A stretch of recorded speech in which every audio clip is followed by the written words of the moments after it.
அனைவருக்கும் வணக்கம். முக்கியமான கொஸ்டின் 1.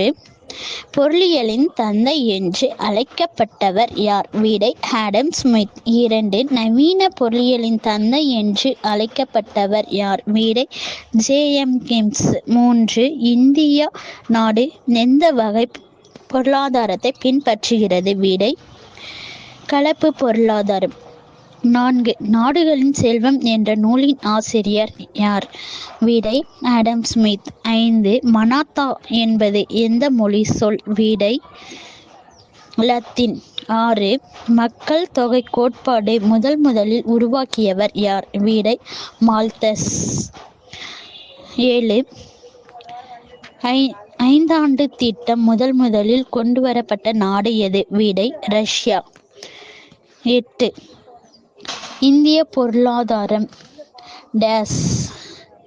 விடை வளர்ந்து வரும் பொருளாதாரம். 9.